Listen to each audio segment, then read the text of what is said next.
No titties today. I'm in a robe.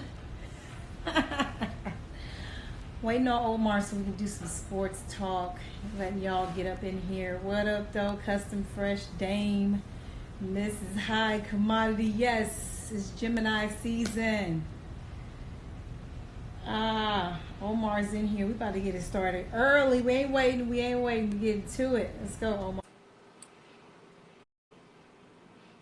I am an honorary Detroit native, by the way. Yes. What up, what up, what up? What up, Omar? I don't feel like Taurus season got its good run. I heard you talking about Gemini season. I don't even... Nobody care about y'all. Wait, what you talking about? we ain't even, it just came and went and we was inside the house. We good, though. Yes. You was almost a Gemini, by the way. Happy belated birthday. Cheers. Thank you. I appreciate that. I'm old. Yeah, I stopped drinking, so I can't get drinking for what? I've been having migraines, and the only thing that I realize really contributes to it is alcohol. So I really stopped drinking, and I haven't had migraines in about 6 weeks. I had some liquor for my birthday, but then I took all kinds of pills for it. So it wasn't worth it. I'm telling you, Omar, you and Marilyn to come on over to this plant-based lifestyle. Y'all need to Y'all need to get over here a little bit. Don't go all the way, but y'all both sound like you need to come on in here. Listen, I watch your meals. I admire your meals, and I always think to myself, "Where's the meat?" Omar, you got the meat. You should got all the sausage Marilyn need. Pow. Listen, yes, that is true. But I like to taste meat in my mouth. Come on, man. Pause, listen, Omar. Pause. Yes, I'm talking about like the chicken and the beef and the sausage and all the good stuff that tastes just delicious. Sausage too. Oh, okay. Ribs and all the nice delicious stuff. Well, you know what? Y'all should just dabble a little bit. Just a little bit, because y'all have meat with every meal, breakfast, lunch, and dinner. So y'all need to just dabble a little bit. I'm gonna work on scaling it back. Yeah, just have like a meatless, let's say for breakfast, no meat. This is one thing I try to tell people all the time. Breakfast is not supposed to be anything except fruit and water and tea. You're not supposed to have any real food until noon, because your body is still digesting what you ate yesterday until noon. And the only way to help it is with fresh herbal teas, fruit, and water. Those all will help you process and digest and shit everything out. I do that. I do only eat really fruits certain mornings, like 3 out of the 5 mornings. But okay. I'm gonna work on it. Work on it. I gotta send out some help. I can't just be over here looking this fine and not telling everybody how I got like this. See, I respected the fact that you put your workout up this week. You know what? I hate doing that because I feel lame sometimes, but people be wanting to know what I'm doing, And they want to know how the 44-year-old is staying fit, how you still got ass, how you still got thighs and small waist. And this is, you got to put the work in. Although I love to run. I am a runner. My friends call me a Kenyan all the time. I want to just run for miles, but my body is not letting me do that anymore. And what people need to know is running does not help you gain weight. It just makes you lose fat and you look skinny, but not cut, not solid. It just makes you look like runner body, like a little droopy. Yeah, my knee has decided that I'm not going to be allowed to run anymore. Even better for you. People need to lift weights anyway. Weights is the way to go. People say, "Oh, I can't get cardio weights." Yes, you can. That means you're not lifting heavy enough, or you're not doing enough reps. You should do enough to where you're breathing hard. I wish I could have showed y'all the whole workout. How in between my reps, I was dying, like heart rate up. Like I'm looking at my watch, like, oh shit, like I'm getting after it, So if you're gonna lift weights, you got to get after it. You should be sweating. You should be breathing heavy when you're lifting weights. I see you at the condo. Yes. My friends came in town, and so I'm willing to risk them, getting corona with them. So I brought them to the condo instead of my house. Oh, okay. Yes. it's interesting to see what if the world will begin to travel now with restrictions being lightened. Like, Yeah. I I mean, have, what they're doing now on the planes, it's every other seat, one person in the row type of thing. So that's all my friends it's that the, are traveling. That's I how mean, even if they go every other seat, how comfortable do you feel? I mean, you're circulated in an airplane. You're 3 hours of the same circulated air. Yes, or longer.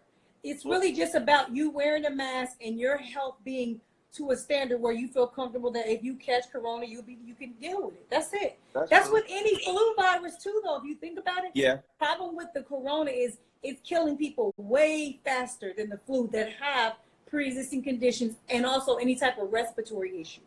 Yeah. Like You it's out of here in 72 hours most times because of corona. But the flu, you can live and live and live and deal with it and fight it. But it does kill a lot of people, the flu, and that's because people's health isn't intact. yeah. I mean, once we discovered that it was killing black people, everybody was like, "Oh, let's open I up." can't believe people thought that it wasn't. I was embarrassed as a black person. I was embarrassed at people saying if you're plant-based, you can't get it. I was just like, bro, do y'all not know? Everybody can get corona. It's just how your body deals with it. You know? How your body deals with it, and whether you have pre-existing conditions, and Yeah. that's And like every this. body is different. You could be super healthy and still die from corona because it's just that day your body was like, yeah, I can't today. It can happen. It can fucking happen to anybody. It's true. Yes. So I've decided I'm gonna do my best to protect Aiden, keep him safe. That means the only contact that I'm planning to have with people that I feel have been doing the right things. My homegirls flew in, and I'm just out here just living life with them. Like, you know what? If I do get it, maybe I need to bring it in. Maybe that's a sign. You never know. I feel like I already got it anyway. How yeah, that's the thing. People have antibodies. That means that they fought it and beat it. How is Florida doing? Because I know you're about to make the commute cross country. How's Florida doing compared to California? California's not open at all. Zero. Their first day they were planning to open was August 1st, and just 2 days ago they pushed it to July 4th. So they slowly creeping, telling us we might have a summer, but I'm going regardless. My family's there. I don't have any family here in Florida. I barely have friends here. So I don't want to just sit here. I want to go to LA like we normally do, be in that house, and have his cousins and my friends' kids come by and see him. Like, a lot of those kids have been sitting in the house. A lot of my friends don't have pools, and their kids have just been sitting in the house. So, I mean, I'm going to open up the pool and let these motherfuckers swim and get in some vitamin D, get some sun in. Shit. Yeah. Gotta do it. I'm looking forward to the beaches opening on June 1st. June 1st, I believe, is when they said. They just announced that the beaches in Miami are going to open up. But, yeah, too much quarantining. Too much. I'm on a yacht Monday. The beach is open, Omar, if you got a yacht.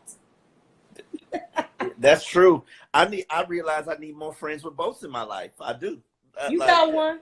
If I don't know if your wife wants you on the boats with the shenanigans, me and my Who got friend. one? You got a friend that I know people. I don't gotta have a boat, but I know people with a boat. So True. There's that. There's that.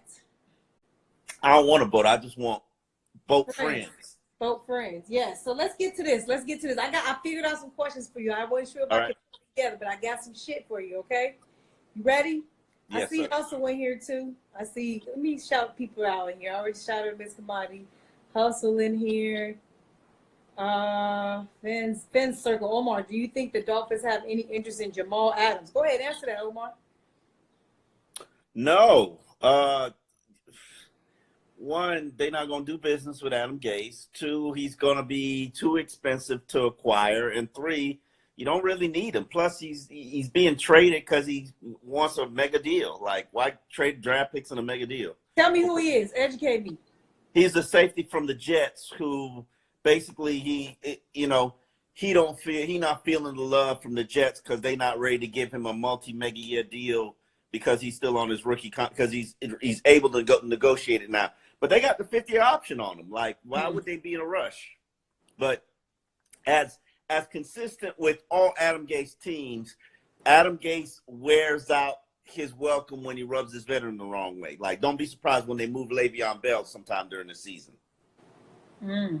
Okay, one more question from your Dolphins people. You Dolphins people, come on in here. You can ask whatever you want. We got Omar in here, goddammit. Omar, how many wins do you think the Dolphins could get next year? See, I've been on a positive vibe. I just wrote a column this morning. Like, all the moves that they made after you really study the film, they make so much sense that it's going to finally allow them to actually utilize the defense the way that they want to play the defense last year. Like, they wanted to play a certain way, but they didn't have the weaponry to do it. Like, and now you got two defensive ends who can edge set and who can rush the quarterback. You added an inside linebacker who can play every position from defensive line to go cover tight ends in Kyle Van Noy. You added a press cornerback who can play opposite Xavier Howard. One of them can shadow the best receiver, or maybe you let them stick on their side. And they should arguably, and I would love your answer to this question, what is the best cornerback tandem in the NFL on paper? I have to look at all the moves that was made. You know, I don't really be paying attention, but I would have had to be prepared for that question. So my thought process is, y'all got one because y'all spent the most goddamn money. Yeah, like, if you have the second and third highest paid cornerbacks in the NFL, I would have to believe that you should be good. You should be top 5, if not number 1. Like, Xavier, if he can come back with, the knees have been an issue throughout his career, and if he can come back healthy, Xavier is a baller. Probably the best quarterback I've seen since Brent Grimes. Like, he can play when he's healthy. And then Byron Jones, I don't agree with paying him that much money, but the guy has shown you he can play. He's athletic. He don't get the ball, Omar. Yes, he's not bringing down the ball. He's not bringing down interceptions, but I like cornerbacks who can drape their man. You don't have to come down with the ball. It's a luxury. Okay. But if you want a corner that can be in the way, that can be there, as opposed to keep the completion percentage just low, like completion percentages, opposing but quarterback. Not completion percentages, because I hate when I hear that, because sometimes you see somebody completing 4 and 5 yard catches on somebody a whole lot, and their completion percentage is bad. That's fair. It's really about the yards of the completion percentages. You see what I mean? If you're giving up 4 to 7 or 9 yard routes, I can handle that. It's the anything over 15 is where I start to analyze corners. That's anybody can get a slant, a quick dig, a quick out, like those shits. You can't just cover all those. You know what I mean? And that's why I hate numbers a lot. It doesn't tell you the true value of a corner until you start looking at the numbers past 15 yards and what they're giving up. And I'm a numbers person, or was a numbers person, but I've started to move a little bit off stats and statistics. And part of the reason is, like, I've been thinking and looking and sort of diagnosing, like, how do you rate how good a defense is? Is it points allowed? Is it yards allowed? Is it third down efficiency? Is it how stingy they are in the red zone? Is it the turnovers they produce? The best way I've decided to grade a defense? Games that matter in the fourth quarter. Fourth quarter performance. Games that matter, though. True. Because a lot of people get stats in bullshit games. Games they blowing people out, and quarterbacks is out here just taking chances, trying to get back into the game, and then players want to brag and talk shit. Those is catfish, bruh. What was you doing when y'all was deep in your own red zone? You know what I'm saying? Up 3, can't give up a touchdown. How was your defense then? Did you stop them? Did you only give up a field goal? That's when a defense should really be weighed. I think my thought process, and I'm gonna put some work into this summer because I got nothing but time on my hands. Coming up with like a QBR rating for defenses that's like because everybody only cares about offense. Everybody only cares about what happens with offense and fantasy. Yeah, that's how the league is. I know, but that's sad and disappointing.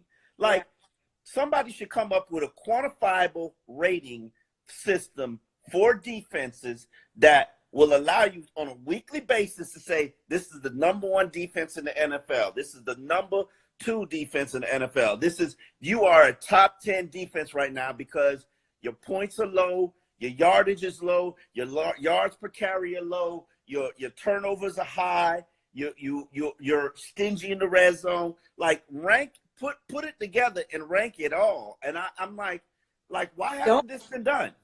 Because no one cares, Omar. You already know that. No one gives a shit about the defense. I care. Time to blame I them care. For a loss. Until it's time to blame them for a loss, nobody cares. It could be a 9-3 game, and the defense gave up a touchdown at the very end, and people say it was the defense's fault. Yet their offense only scored 3 points. That's true. It was. You see what I'm saying? Yeah. No. This game is heavily slanted towards the offense, and rightfully so, because offensive players are allowing the league to go from a $9 billion league to an $11 billion league. I get it. You know, gambling is going to take the league to, I think, a $13 billion league once it's finally legalized.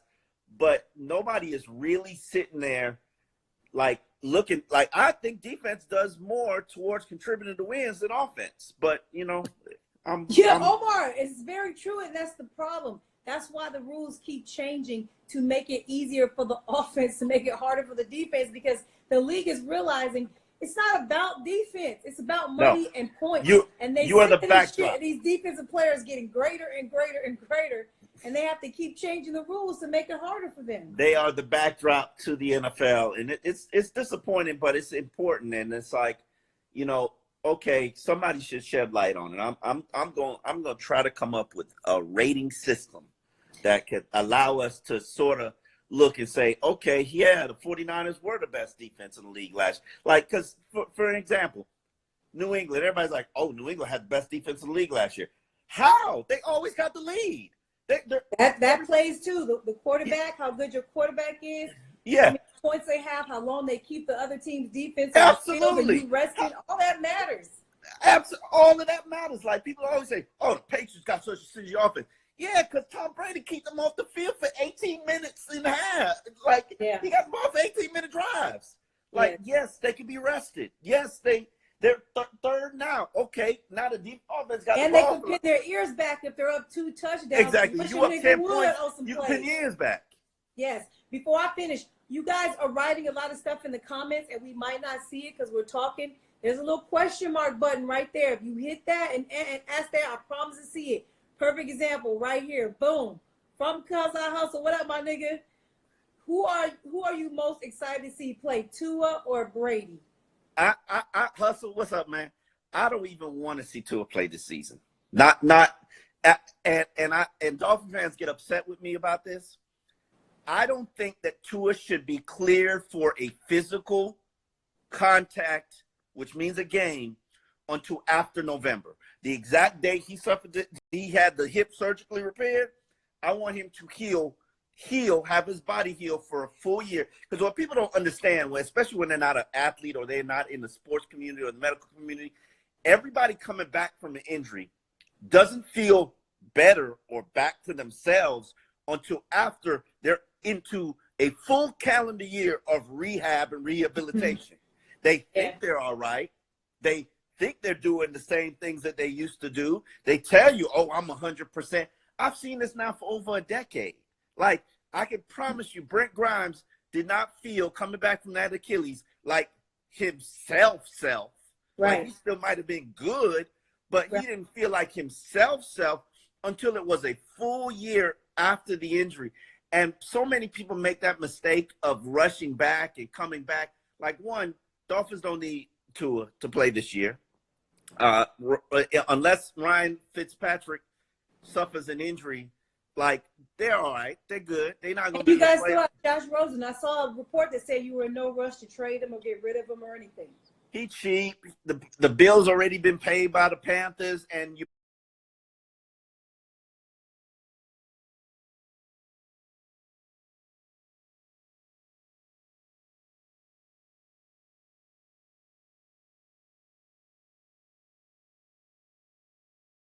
Probably gonna need him for a backup this year. Like, I personally don't feel I want to play Tua until maybe November. Like, there's no reason why I'm gonna put him out on the field in the preseason just so fans can be happy and get a look at him. And then the chance of somebody hitting him, landing on him, dislodging the hip. Now all of a sudden, set 2 hip injuries, and like, why are we doing Tannehill again? Why? Like, let's be cautious. Yes, I agree with you 100%. I don't see the purpose of him playing, but he is a Miami Dolphin, and they always make the wrong decisions. So I expect to see Tua in a uniform the moment Fitz throws 2 picks in any game. Sup? Bring it, roll the tide in. Y'all thirsty, man. Y'all so thirsty. You know, congrats to y'all for winning the jersey tournament this offseason. Two jerseys are number 1 and 2 in front of Tom Brady. That's a big deal. And they haven't gotten the throwbacks in there in the rankings too. Because once the throwbacks are in there, because those probably got sold out. Those are the best jerseys. Two gonna have the number 1, number 2, number 3, number 4 jerseys. Those are the best jerseys. I was gonna ask you about Fitz and Tua, but you already answered my question. I think that Fitz is the greatest. I told you, the greatest backup of all time. He is exciting.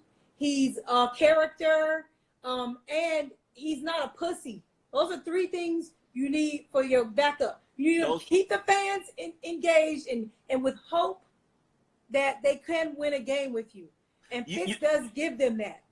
You know what I found interesting? We had a conference call with Fitz yesterday, and he said, and this is something that I'd never heard before. He does not throw in the offseason. Like until they get to OTAs, he's like, I'm not throwing. And keep in mind, this is something that I noticed. A seasoned veteran right there. He already know. Keep in mind, this is something that I noticed last year. There was a point, because Fitz was hot when he began OTAs, training camp. He was hot. That arm was live.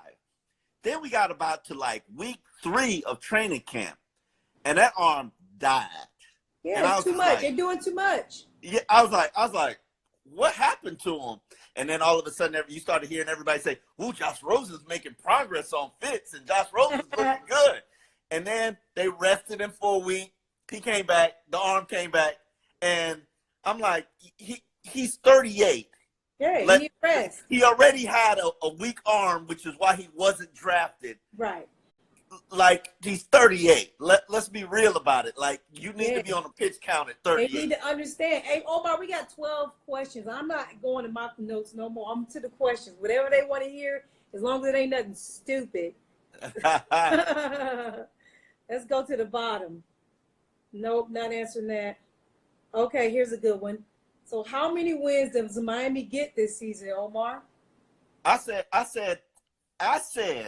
this is going to be, you're going to find this funny. I wrote a column that said they won 5 games not trying to win games. Literally, they were claiming guys off waivers on Tuesday and starting them on Sunday, Miko. Claiming them off, 6 guys. I remember. Claimed off waivers. I was laughing. And starting Sunday, and you want to tell me they wasn't tanking? No, they tanking. They're purposely trying shit, throwing it against the wall to see if it sticks. And oh shit, we won a game. No, Fitz won a game. Fitz won 5. Fitz won 5. So how many? So while trying, they're going to try this year. Yeah, exactly. Trying, how many do you give them? I think that they can double their wins total, especially since the AFC East has come back to the pack. Like, the Patriots shouldn't be feared anymore unless Jarrett Stidham is some motherfucker that we just absolutely had not known or seen. And I'm not a believer in the Bills. The Jets are going to self-destruct because they're coached by Gase. I love Gase, but the Jets are just, Yeah, his arrogance, he clearly hasn't learned anything. And the Bills, I'm not a believer in the Bills. I'm not a believer in Josh Allen. So I think that the Dolphins I think they're between the 8 and 10 wins if they can stay healthy. Now, if we start to lose your left tackle and your starting defense, it's really the areas of depth that you have that you can't afford to lose. And injuries, how you handle the injuries, who steps up and all those things. Okay, so between 8 and 10 wins. Okay, got it. Next question. Oh, that's okay. Omar, can you answer this question for me right here? Which one? Miko, do you still hate the Dolphins? No, Miko's never hated the Dolphins. Thank you. Okay, Miko. Miko has never hated the Dolphins. What she hated was the management that was running the Dolphins, not even the head coach, because Miko's probably the biggest defender of Joe Philbin that I know. I think he was a joke. Miko will defend him to death. Yes. And I love his wife. We are still very good friends. Yes. What Miko hated was the fuck shit that the Dolphins did. And they did do fuck shit. Let's not deny that there was a lot of fuck shit going on for a whole decade. And the fact that they had a quarterback. Like, that they didn't have a quarterback, that a lot of people were like, did you know that your husband played on a top 10 defense in 2014? Nope. Like, they had a top 10 defense. Like, it wasn't even like 10. It was like 6th. And he went to the Pro Bowl 3 times in a row, and we didn't even make the playoffs. Yes. And he's playing man. That year, they finished 8-8. It was Ryan Tannehill's, like, third season as a full-time starter. He didn't give up a single touchdown the entire year. He wasn't very good, and it was, remember the Mile High drop in Denver? Yes. That was when the defense was like, fuck this shit, we out, we done, we finished. Yes. We don't give a fuck. And the team went and lost 3 of the final 4 games that prevented them from making it to the playoffs. All they had to do was win 1. And remember that fucking Bills game in this rain, what is that, freezing rain shit? Yeah. They fucking had a donut and then came back home and lost to the Jets. Yes, and I think it was Bills in there too. Yeah. Only 7 points. Yeah, yes. The defense was playing very well. I'm not surprised. But to answer the question, Miko never hated the Dolphins. And in fact, y'all still go to the games, tailgate. Go to the games, everything, yeah. It's, you're a South Floridian now. Welcome, Miko. Welcome. Yes. It's just but that's the business of it. And as you know, I see so much fuck shit in general that Hold on, Brent calling me. What up? Hey. See, that's a loyal woman right there. She pick up when her husband called. If Beijing go to the tennis courts, fine, Brent. Go ahead. Take Beijing to tennis courts. Beijing need you guys better make sure she's not dirty and shit in my house when she comes back. Okay? I'm on live. I got to go. Okay, bye. He asked you if a dog could go to the tennis courts? Because it's clay courts. Oh. And she's a mess. So they say they'll give her a little hoe bath when she gets back. Does she go in the pool? So not only if Aiden fake drowns, that's it. Okay. Somebody asked if Brent was retiring. No, Brent didn't retire. Brent was a free agent last year looking for contracts. He got offered quite a few of them. He turned them all down because it wasn't the money he wanted, basically. He wanted to be respected financially. I disagree. You disagree? Because I feel, you know why? I've done all this work to he's done the work on the field. I've done the work off the field to secure the bag. Okay? Omar, we have secured the motherfucking bag. I know. Okay? I know. Now let's play for free. Let's go get a championship. Let's go play with a winning team. I agree. Played 6 years on 2 losing organizations. You remember that post? You heard about it like later in the day when I was just talking to Twitter about the best athlete I ever covered. Yeah. And breaking down my thought process. And do you know that same day, while I'm tweeting these out, teams that I talked to would hit me up like, yo, Brent still want to play? Brent, I know. Like what's going on? You know how many times I done tried to talk my team into signing Brent? I was like, it's the money, and I want him to just not care about money anymore. He's already proven how great he is. I've proven what a great negotiator I am of contracts. Talk your shit, Miko. But now I just want him to be happy. He hasn't had a smile in 6 years. He's a very competitive person. Although he did want the money because those teams were offering the most money, he did want to win and felt like he could win. And I always tell him, like, even when he signed back with the Bucks, I was like, we're not going to go to the playoffs. And he was like, yes, we are. I said, no, we not. But you're getting $10 million. And he was like, okay, but I still want to win. And I was like, you're not going to win here. Like, I felt bad, but I felt good because we got the money, you know? Yeah. So now I'm telling him, now I've brainwashed him and made him like, it's all about the money. Now I'm like, okay, I was kidding. Listen, and I say this a lot. I said this to my friends. We was talking about Brent for some reason. And I said, Brent has played 14 years in the NFL. Do you know how long that is? That's like 4 times the average length of an NFL career. Yeah. And when you do that, you see so much foolishness and fuckery that you be like, it discourages you. Yeah, and it's sad because he loves this game. Like, you know what I'm saying? This is a game he would play for free. But when you realize it's really just a business, it changes everything for you, you know, and it kind of soured him a little bit, but he still loves it. Let's get to these questions. All right. Okay, so here's a good one. Let me answer this, and I'll let you answer afterwards. When do you think fans will be allowed in stadiums? This just in today. Pittsburgh Steelers are selling only 50% of their tickets in preparations for social distancing. Like I said, the NFL will have a season, and now they're thinking about only filling the stadium halfway so they can still get ticket sales, still get merch, because I saw some research yesterday that said the owners will lose $5.5 billion if it's an empty stadium the entire season. So now what they're going to do is sell half the tickets so they can at least get half of everything, concession, you know, team store, everything. So that's what it looks like right now that they might be planning to do. What do you think about that? I don't think football without fans is bad.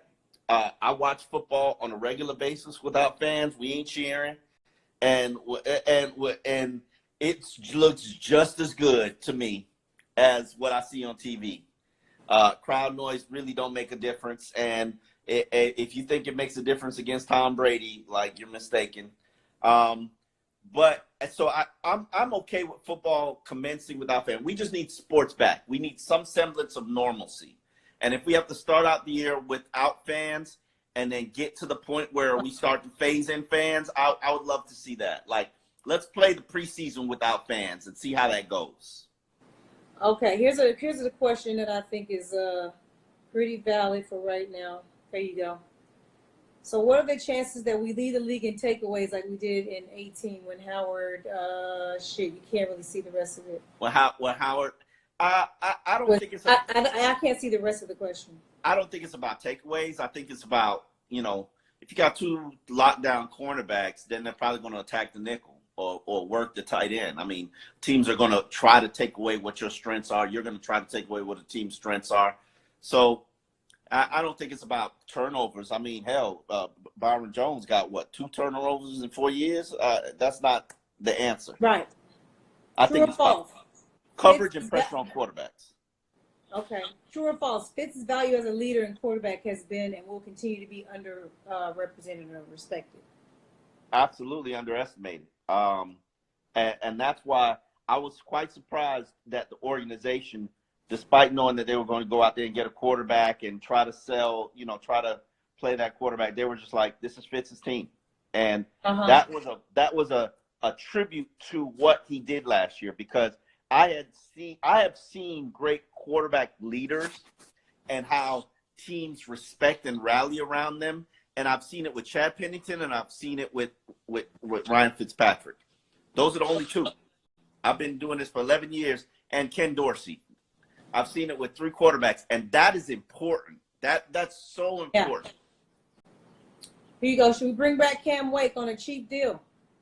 Cam Wake ain't playing for no cheap deal, and to be honest with you, he's only going to cherry pick sacks. And I would rather invest and develop young players. So he's pretty much going to be J.J. Watt. Got it. What'd you say? Oh, wow. That was a good team for Cam. That was rude. What kind of season can we expect from Shaq Lawson? Ask me when I see Shaq Lawson in person. I might show up and see him at first practice. He's about 280 pounds. Like, I don't know. I would rather. I tell the infamous story of when I met Britt Grimes for the first time, and I was just like, you thought he was a 12-year-old kid. I thought it was like, this is not who y'all just signed. You talking shit, Omar. Remember that's how we met? You went on the radio. You was in that Sun Sentinel talking cash shit when you met Britt Grimes. Like, who in the fuck is this 12-year-old little boy that they signed? He's supposed to save the defense? went over there. They said, "Oh, he's over there shooting with the kids." I went over there. I see nothing but kids. I was like, "What the fuck?" Like, like who is this elite cornerback? I was like, "No, he's not over there." They were like, "Yeah, he's over there. He's that guy." I was like, "What the fuck?" You was in shock. That's so funny. But you know what? A lot of people say that when they meet him, honestly. he looks young. Like, dude, he was like, and that time he was like the 9-year veteran at that time. I was like, yeah. Like, what the hell? Let me answer this. Miko, did you get to know Fitz in Tampa? Absolutely. Fitz, you cannot not get to know him. I'm always involved with the organizations. I'm the wife that's at practice illegally. Wives are not allowed at practice. When I tell you, when I come through that little thing, that little camera on you to buzz you in, I just be looking in the camera like, boop, boop, boop. Come on in, Miss Grimes. Because I be missing him sometimes and I be bored and I want to eat lunch with him. They have lunch at a certain time every day. So sometimes if I'm bored and I want to have lunch with him, I'm just going to pull up and wait for him in the cafeteria. And they never say anything. I did it with the Dolphins too. They never kick me out. They never say anything. And Fitz is always just a great big character. He's funny. He's always playing around with Aiden. Like he's man. He's so charismatic. Yes. Like I really think that, like, I was thinking about it. I was like, he's in Arizona right now, and he says him and his brother live next door to each other, and collectively they've got 11 kids. And he's like, they don't even know that there's a quarantine because they're just so busy playing with each other. Yeah, I'm like, that would make a great reality series. They are lit. Yes, they are. Here's some more. Okay, Omar, how come the Dolphins refuse to put assets into an MLB, middle linebacker? They don't really need a middle linebacker. I mean, really, you got 2 every down linebackers. That's Jerome Baker right now, and probably Kyle Van Noy, and they put an asset in. They put a 2nd-round pick into Raekwon McMillan, and he's really just a 2-down linebacker. Like, I think you got to do better than that. So they put assets into it. They just didn't win on them. Yeah. What you saying? Let's see more Dolphins. Miko, who were your favorite people out there? Most no. Still beef with the Dolphins. Miko. Okay, here's one. Miko, what is something Omar will never say about the Dolphins? What would I never say about the Dolphins? Omar will never say.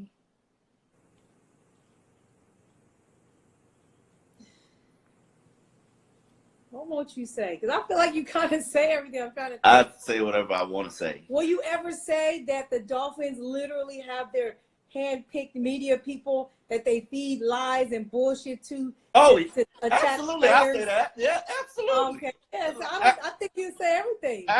Absolutely. Like, I mean, the thing that people don't realize about me, like, and the Dolphins realize, it's like, I'm not going to say shit. I'm not going to say or write shit I don't believe. If I think you talking bullshit or using me, like, I'm not writing that. Now, I'm sure I was used by default on the tour train because they was, they was telling people that they know I talked to. They were like, yeah, we can't do it. Then it was getting back to me. I was like, word?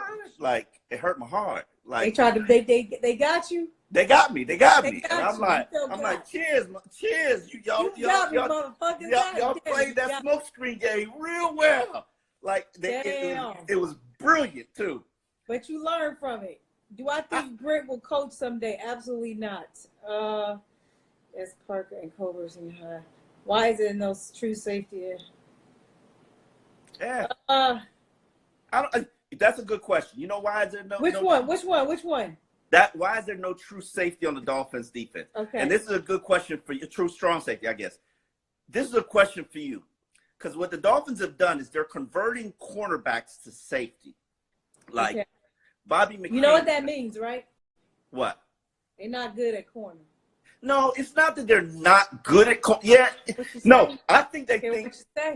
I think they think they're trying to and a lot of people are moving cornerbacks to safety. That is the new trend in the league now because you can't, because you're getting cooked because they don't trust you there. Anybody that's a true corner will be a corner.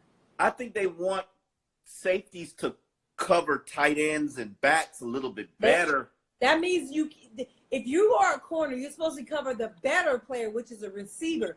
So they're saying you can't cover the receiver. You probably have a better chance at the tight end. See, but this is the new trend. They're now moving 3s and 4s to safeties and starting them. Like the third, like Bobby McCain. Like Bobby's a decent player. Bobby's a good nickel. Would I trust him on the boundary? No. But they're like, oh, we want you to be our free safety. And exactly why, because they don't trust him on the boundary. And if you can't be trusted on the boundary, they might as well start training you to crack your egg open, hitting these linebackers coming down the middle, or these tight ends. They're going to use you. If you can't be used, Omar, you're useless. Oh, look at that. I done flipped my camera over, but look at that view. Yes. I know. Damn, I don't even know how to get it back. Wait, there we go. Okay, there we go. Crack your head open. Like, yeah. Bobby dislocated both shoulders. Exactly. Can we become a powerhouse rushing this year? Hopefully so. I can't really read the rest of it, y'all. You got to get your questions in tighter. Hopefully so. I mean, I think Brian Flores wants to be a power rushing team, and I respect that. He said that year one. Then they set a franchise low for rushing yards because they just had that bitch ass O-line and whack ass running back. Then they said, okay, let's try to improve this, and they added Jordan Howard, they added Matt Bradea, they've added 5 new offensive linemen. Now the question is, can they develop chemistry, and who will lead that unit? That's my biggest concern. I don't know who will lead Miami's offensive line. Offensive lines have to have a leader. Like, I have absolutely no clue who it is. Damn. I'm sitting up here looking for questions. The tight end. This right. Oh, did I hit that question? Hold on. There we go. Did it go? What's the deal at tight end? We know Mike still can't block. Maybe he learned how to block this year. I don't know. They added Michael Roberts. This year. Yeah, no, he can't block. I mean, they used him as a slot receiver. He finally had a breakout season, but they used him as a slot receiver. Like, they never put him on the line. They put him in motion. Like, dude, he was a slot receiver. And props, he came alive in the red zone, which is what everybody expected and wanted from him. So the question is, can now the offensive coordinator, Chan Gailey, pull that out of him? But you still need an inline tight end. Now, either Mike Gesicki's going to have to learn how to block, or maybe the Tampa Bay Buccaneers give up one of the 3 elite tight ends that they got. They not. Well, they're trying to trade O.J. Howard, but, it's a high price. And I don't think they should get rid of him because, first of all, Gronk is broken up. You know what I'm saying? He's damaged goods. That doesn't mean he still can't play tight end and do what he needs to do. However, you don't even know if he's going to make it through the whole season. So I think they should keep OJ because it's like it's going to suck because who do you put on the bench? Who's sitting out? That's tough. You got to OJ's a high draft pick. He's a first round pick. You better put the tag on. So it's like a tough situation for them. You better get your assets. But I'd be scared to get rid of him not knowing exactly what I was going to get out of Gronk because you don't know. He's been out a year. But I feel like if Gronk just chug a 12-pack, he'll be just fine. People act like this shit is so complicated. Like, Gronk is not out here doing nothing great. He out here 5, 4, 4, knocking niggas out the way, catching the ball, bringing it in. And that's all you need him to do. That's true. And I was waiting for somebody to ask this, but nobody asked, so I'm going to ask you. Devante Parker versus Michael Thomas. I know you saw the beef. Whose side are you on, Omar? I'm on Devante Parker's side. One. Okay, why? It was just a question Bleacher Report asked. That's what I said to Hustle. It's Hustle in here, y'all. Let me know Hustle here. It's just a question Bleacher Report asked. He gave his answer. He already did one of them. Like he said, he did one of them. He just was answering a question. He didn't go out of his way to talk about this man or nothing. This man feelings was hurt for no reason. That's what I said. I said that to Omar. I think they might have been in the same draft, and maybe and Mike Thomas drafted low. I don't know. Whatever it was. But here's why I liked it, because people always, including myself, like if I hadn't seen Devante step up and talk shit in practice, I would believe he has a meek personality. Like, and he does have a meek personality, but he talks shit. He do talk shit. And can't really talk shit if you've been injured that long and your teammate wasn't fucking with you. Remember all the lies they were saying that he wasn't healthy and his agent was coming out like, yes, the fuck he is, play him. And then you guys finally played him, and he played great.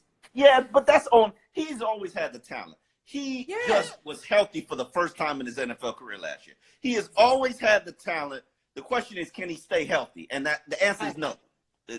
Now, he did have 1 year. Let's see him do it again. Props to him and his agent for getting him the money. Well, say positive thoughts, Omar. Yes, he's going to be healthy. Yes, he's going to be healthy. Yes, he's going to be healthy. He's going to do his shit this year. I talked to Brent about him when he first came. Yeah. And Brent tells me his brutally honest opinion of everybody. And he said the kid is good. He's not great. He said, can he be better? Absolutely. But he's a good wide receiver. So all the injuries happen, and I give him mostly props for not quitting, for not just saying fuck it, because that's a long time to keep on getting injured and keep on shit happening. You got to keep persevering and going through rehab. Like that's a lot mentally, and the fact that he pushed through that lets me know he's really ready. He just needs to be healthy. He became the first athlete ever in my career of doing what I do, ever to say to me, on the record, yeah, I lost confidence in myself and my ability. Like, all this shit that's going on, I have lost confidence in myself and my ability, and I need to get it back. Like, that happens a lot, but rarely do they ever admit it. And props to him for digging himself, because, I mean, he was one of the most hated men in South Florida. I know, for no reason. But no, what was the reason, Omar? Because he couldn't stay healthy. That's no reason to hate somebody. Like, it's different when somebody's not healthy because they're out of shape, because they're doing something to cause their health issues. True. He wasn't. His health issues to me was actually because he was working too hard. He probably was trying to get back out there too fast, trying to force his body to do too much, causing him to re-injure himself. That's thirst. That's hunger. I respect that. But somebody should have been telling him, no, you have to sit all the way out, get yourself all the way right, so when you do come back, you can show what you can do. And I was impressed with him. Just like I told you before, I just like the fact that he didn't quit. The Dolphins tried to throw him away, and you know it. Yes. They dead ass tried to throw him away. They brought him back on his 5th year. They waived him. They were going to waive him and then re-sign him to a deal, allowing him to come back. Because they was trying to tank because they thought it was going to be a bad season. That's why. That's why they wanted to shit on that man. And that man went out there and hooped. Yeah, he played. And the funny thing is, everybody was talking about, Preston Williams, which is the young rookie undrafted guy. Oh, he's their best receiver. And I was like, no, he's not. Devante is the one that's leading the offense. And Dolphins fans are like, you just hating on everybody. I'm like, no, Devante. Keeping it real. Devontae's the one that's actually drawing the attention, leaving Preston one-on-one. Like, to get a man his respect, give him his props. So I'm proud of what he's accomplished. He should be proud of what he's accomplished. I got another question for you. Y'all fired your offensive coordinator. I saw some players saying that it was too complex. What the fuck happened, Omar? What happened? That you want the truth? Yes. Because you're gonna get the truth from me. Okay. Niggas knew the offense better than the offensive coordinator. That's the truth. That's the flat out truth. And players said that shit on the record. Fitzpatrick said that shit on the record after the Jets win. I think it was the Jets game. He's like, yeah, Isaiah Ford knows the offense better than some of the coaches.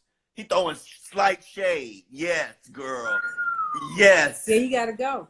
And then I learned that shit was true. I was like, what? Like, the players knew the offense better than the coach. So he was catfish. I mean, it was typical NFL. That was Brian Flores' buddy.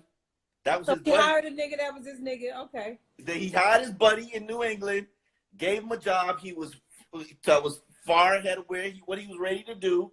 And props to Flores for recognizing, I fucked up. Let me fix this. But funny thing is, I thought the defensive coordinator did a worse job, and that dude left to go become the defense coordinator with he went to go be the defense coordinator with the Giants.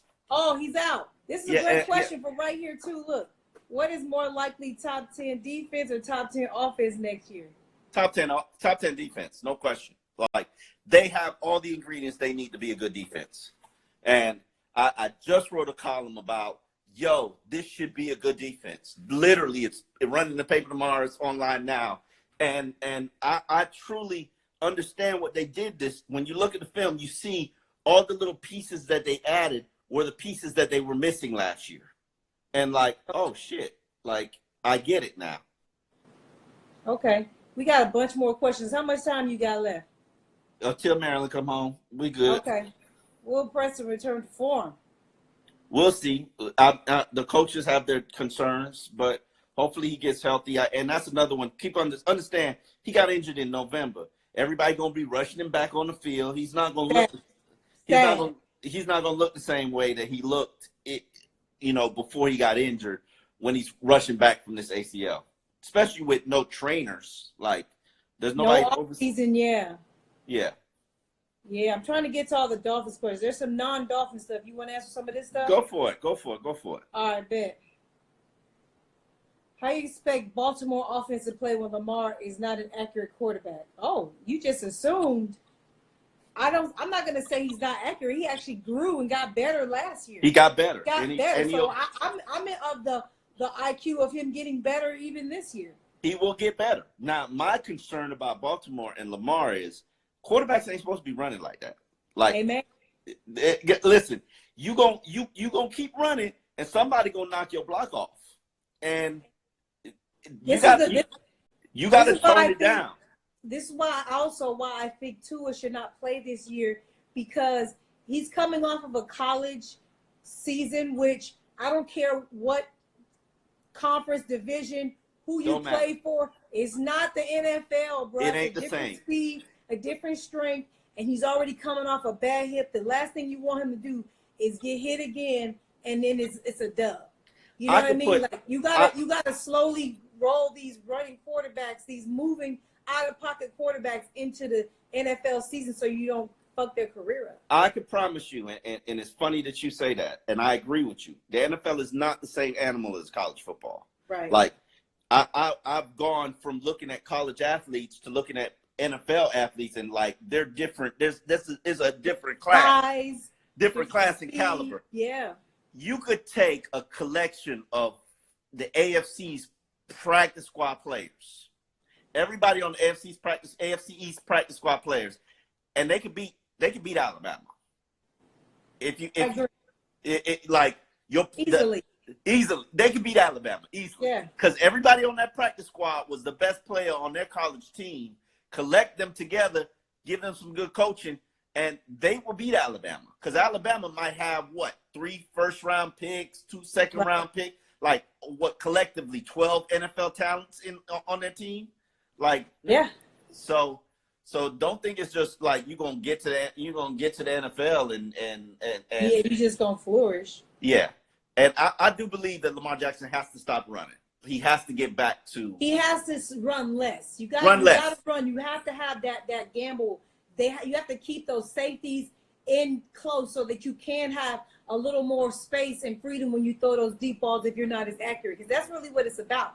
It's about playing with the safety so that you can have. If you got 2 people helping, somebody lurking, the ball ain't right, it's picked off or tipped. So he's got to continue to fake run, do all types of play action, do whatever he can to keep those safeties, a little uncomfortable so that those balls can start coming in properly. And look at the evolution that Mike Vick had. Look at the evolution that Cam Newton had.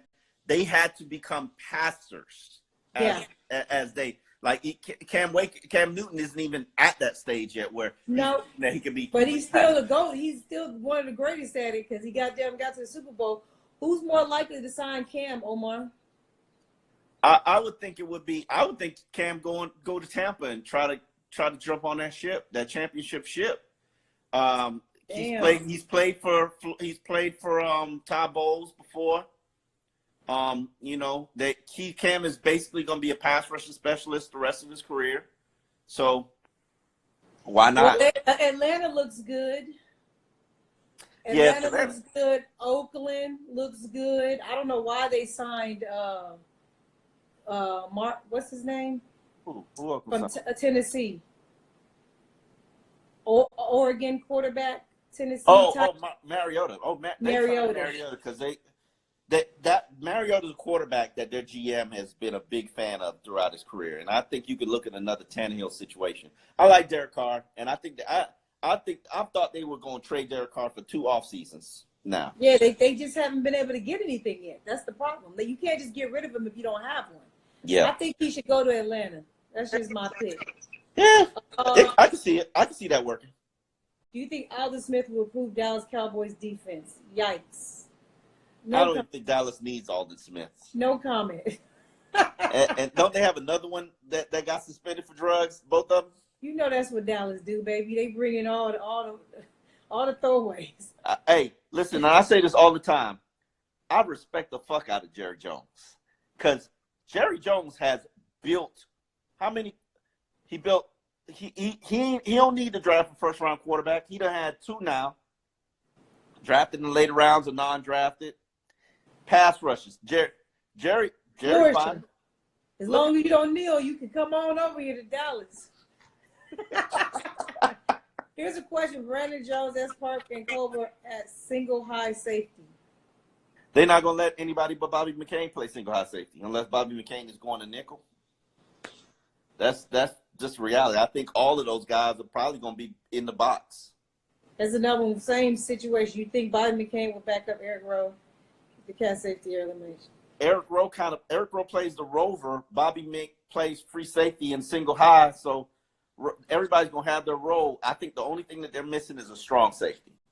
Understand this defense is built on everybody has a specific role, and that role will be used based on the opponent that they play. So Rowe is the rover. Bobby's single high safety. They need a strong safety to replace Rashad, who I'm shocked has not signed with anybody yet. That blows my mind because Rashad can still play. I'll talk to you off the air about Rashad. Okay. What will Kyle Van Noy impact be? Kyle Van Noy's impact will be he is that missing. Spelled that wrong? Huh? Typo. Go ahead. Yeah. He's the missing piece in terms of he allows you to disguise what you're doing, whether you're in a 3-4 or 4-3, that will force the quarterback to spend half a second longer trying to figure out what the defense is doing. Okay. Damn, there's a lot of fucking questions in here. Aside from Tua, which rookie's going to have the biggest impact? Which I don't think Tua is going to have an impact. He shouldn't anyway. But which rookie? What about from New Orleans, Louisiana, the white boy that snitched on everybody getting the money from Odell Beckham, the quarterback? Oh, who are you talking about? Joe Burrow? Burrow. How you think Burrow gonna do? I think it'd be average. I don't know if that team is well coached. I've dealt. No offense to Lou and all of them dudes, and is their head coach really a head coach or is he Joe Philbin? Answer that question. Okay, we got 1 minute 56 seconds, Omar, and I have the last question for you. I would like a June. Well, this is technically May still. A May Super Bowl prediction and why? You got 1 minute. I'm still rocking with Seattle. I've always been rocking with Seattle. Russell's gonna break through and get another one at some point. And this year, the Super Bowl LV, right? It's gonna be LV, right? I don't know. And notice, I feel bad that I gave Russell. Russell played for. Yeah, they're in the NFC. They're in the NFC, right? Yes, they are. Correct. So Russell I'm like versus Ryan who? Tannehill. I don't know my divisions. Russell versus who? I'm not going with Big Ben. Pittsburgh. Yeah, why not? Why not Pittsburgh? Why? I really think that Baltimore is going to come back. You really decided that the Chiefs are out of here? Oh, damn. My bad. I wasn't thinking properly. Even the Ravens, they're going to beat the Ravens too? I was thinking that I think the Ravens are going to come back to earth. I really think that they're not as good as they seemed to be last year. Teams have to figure out how to play Lamar. 20 seconds, Omar. We got to get out of here. But the Chiefs, my bad. The Chiefs. Chiefs. Like, the Chiefs are about to Seahawks, have a dynasty for like the next 5 years. All right. Hey, I appreciate you. I love you. I miss you. Love you too. I'll see you soon. All right. Thank you guys for all coming in here. Let me get Omar out here so I can say bye to y'all. Thank you guys for coming in here. 45 of y'all in here still now. I love you guys. See you guys Monday. All right. Peace.